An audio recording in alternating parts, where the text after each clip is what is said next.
बहुओं वाली सास। सरस्वती के दो बेटे हैं। बड़े बेटे राम की शादी रज्जू से हुई है और छोटे बेटे श्याम के लिए लड़की देखने का सिलसिला जारी है। एक दिन रज्जू की माँ का फोन आता है और उसकी सास फोन उठाती है।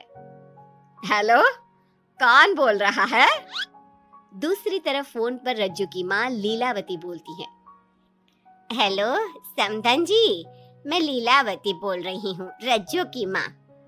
अरे नमस्कार समधन जी, कैसी हो? बहुत दिनों के बाद याद किया आज। यहाँ पर तो सब कुछ ठीक है, बस मेरी तबीयत थोड़ी खराब है। अगर बुरा न मानो तो एक बात बोलूं? अरे कैसी बात कर दी आपने समधन जी, आपकी बात का बुरा क्यों मानना, बोलिए बोलिए। मेरी कुछ दिन से तबीयत ठीक नहीं है और यहाँ पर मेरी देखभाल करने वाला कोई नहीं। क्या आप रज्जू को कुछ दिन के लिए मेरे पास भेज सकती हैं? ठीक है, हम रविवार को रज्जू को छोड़ जाएंगे। इतना कहकर सरस्वती फोन काट देती है और अपनी बहू को आवाज लगाती है। रज्जू, ओ रज्जू, जल्दी यहाँ आना तो। क्या हुआ माँ जी, कुछ चाहिए था क्या? अरे नहीं, कुछ नहीं चाहिए। अभी तुम्हारी माँ का फोन आया था, उनकी कुछ दिन से तबीयत खराब है, वो तुम्हें बुला रही है। राम को फोन करके कह दे कल की 2 ट्रेन की टिकट करा देगा, मैं भी जाऊंगी तुम्हारे साथ।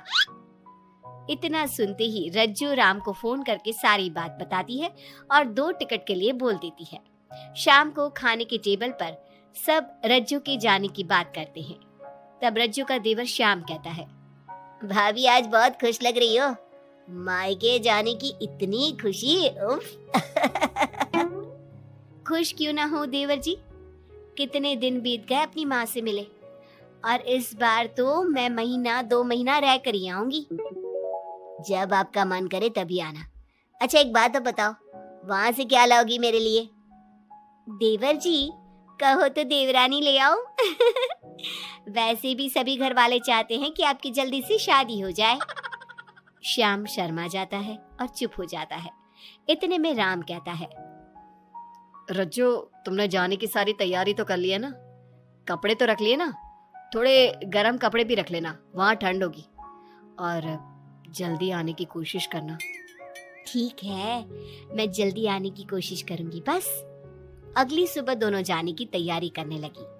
राम उन्हें स्टेशन छोड़कर घर वापस आता है। कुछ घंटों बाद रज्जू और सरस्वती गांव पहुंच जाते हैं। रज्जू अपनी माँ को देखकर बहुत खुश होती है।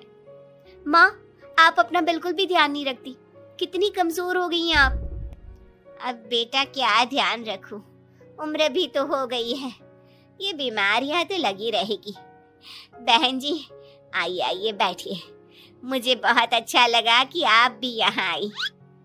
अगले दिन सरस्वती अपने घर वापस जाने लगती है तो लीलावती से कहती है, बहन जी ध्यान रखना आप अपना, आपकी तबीयत ठीक हो जाए तो आप भी रज्जू के साथ आ जाना, रज्जू के बिना तो घर सूना सूना लगेगा।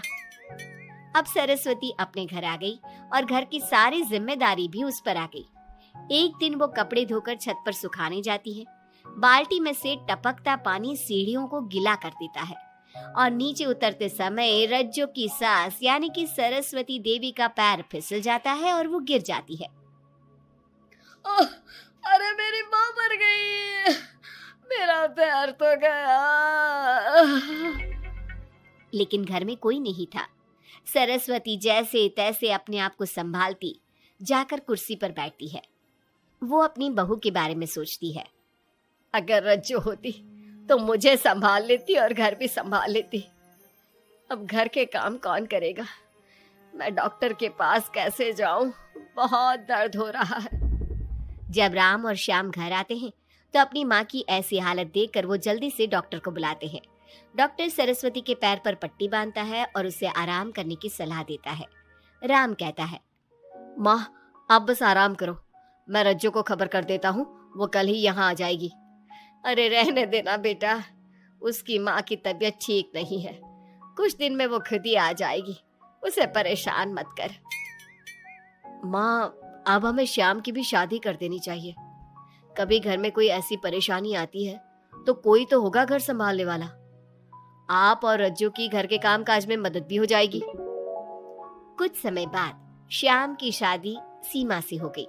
लेकिन सीमा ने तो आते ही घर में क्लेश शुरू कर दिया। वो छोटी छोटी बातों पर लड़ती और उसे देखकर रज्जू का भी बर्ताव बदल गया। एक दिन सीमा सुबह उठने में लेट हो गई और रज्जू ने नाश्ता बना दिया। सभी अपने अपने काम पर चले गए। जैसे ही सीमा अपने कमरे से आई तो रज्जू ने कहा, तुम साफ सफाई कर लो, मैं कपड़े धोने जा रही हूँ, जल्दी काम हो जाएगा। रज्जू की बात सुनते ही सीमा आग बबूला हो गई और कहने लगी, आज मैं उठने में लेट क्या हो गई? आप मुझ पर हुक्म चलाने लगी। मुझसे कोई इस तरह से बात करी है मुझे बिल्कुल भी पसंद नहीं है। अरे सीमा, ये किस तरह की बात कर रही हो तुम मुझसे? मैंने कोई हुक्म नहीं दिया तुम्हें। मैं तो बस काम को जल्दी खत्म करने की बात कर रही हूँ। उन दोनों की नोक झोंक सुनकर सरस्वती बाहर आ जाती है और दोनों को समझाती है। शाम को सब एक साथ खाना खाने लगे।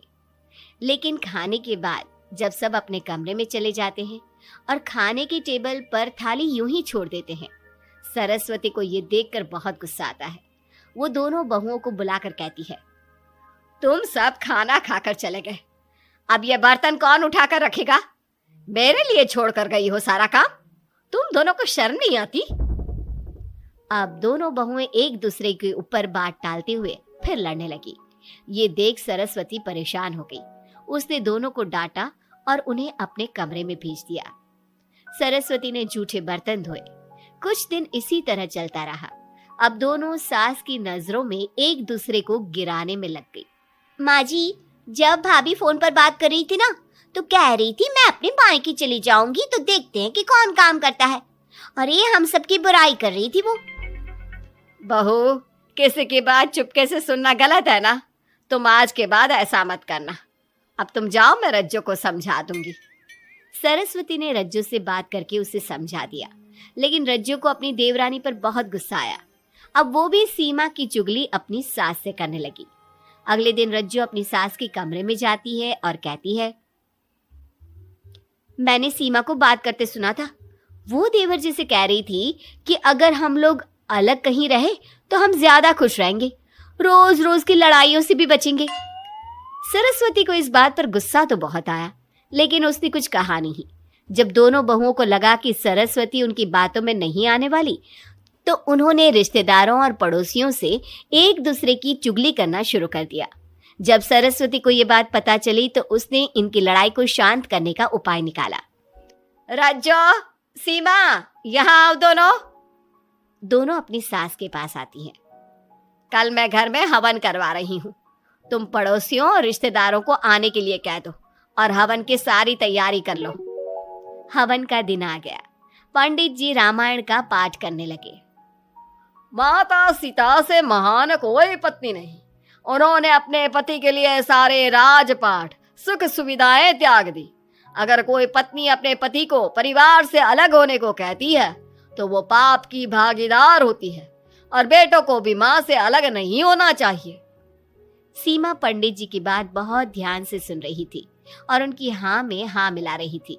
ऐसे ही रामायण का पाठ अंतिम सीमा पर आ गया, जिसमें विभीषण के बारे में बताया गया था। अगर विभीषण अपने भाई का भेद न देता तो रावण का विनाश नामुमकिन था।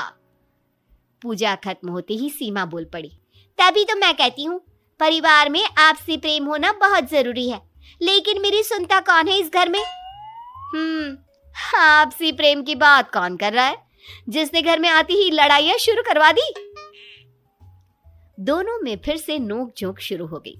सरस्वती दोनों को चुप कराते हुए बोली, अरे चुप हो जाओ तुम दोनों, पड़ोसी क्या कहेंगे, सब सुन रहे हैं तुम्हारी बातें। तभी उनमें से एक पड़ोसन बोलती है, सरस्वती बहन, क्यों चुप करवा रही हो अपनी बहुओं को? हमें तो इनके बारे में सब कुछ पता है। ये दोनों हमारे घर आकर एक दूसरे की चुगली करती है। तुम्हारे घर की हर छोटी से छोटी चीज पता है हमें। आंटी जी, हमने अपना समझ के आपको कुछ बता दिया तो इसका मतलब ये नहीं कि आप सबके सामने हमारी सास से हमारी शिकायत करेंगी। आप तो सबसे बड़ी चुगलखोर हो। सीमा की बात सुनकर सभी पड़ोसन उन्हें बुरा भला कहने लगी। उनकी बातें सुनकर दोनों बहुएं सबके सामने बहुत शर्मिंदा हुई। जब सब उनके घर चले गए तो सरस्वती ने अपनी बहुओं से कहा, अब तुम दोनों को तो बहुत खुशी होगी कि सारे मोहल्ले की औरतें हमारे ही घर में खड़ी होकर हमें ही सुनाकर चली गई। हमें काफी साल हो गए यहाँ रहते हुए, लेकिन आज तक किसी में भी इतनी हिम्मत नहीं थी कि हमसे ऊंची आवाज में भी बोल पाए। लेकिन आज तुम दोनों की वजह से ये सब हमारी बुराई कर रहे हैं। तुम दोनों ने ये सब अच्छा नहीं किया। सीमा, तुम्हारे इस घर में आने से पहले हम सब बहुत प्यार से रहते थे, लेकिन ये सब लड़ाइयाँ तुम्हारे आने के बाद शुरू हुई है। आज के बाद तुमने घर में किसी से भी झगड़ा किया तो मैं तुम्हें तुम्हारे मायके छोड़ाऊंगा, समझी तुम? ये बात सुनकर सीमा रोने लगी और सबसे माफी मांगने लगी। पंडित जी भी ये सब देख रहे थे। उन्होंने सबको शांत करवाया। कृपया आप सभी शांत हो जाइए, गुस्से से तो बात और बिगड़ जाएगी। अगर आप दोनों बहुएं मिलकर रहती, घर की बात घर में रखती, तो कोई आपसे कुछ कहने की हिम्मत नहीं करता। आज आपको इस बात का एहसास तो हो ही गया होगा।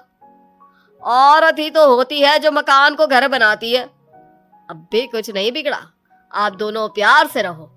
आपके पड़ोसी और रिश्तेदार अपने आप चुप हो जाएंगे। पंडित जी की बात दोनों बहुओं की समझ में आ गई। अब दोनों प्यार से रहने लगी।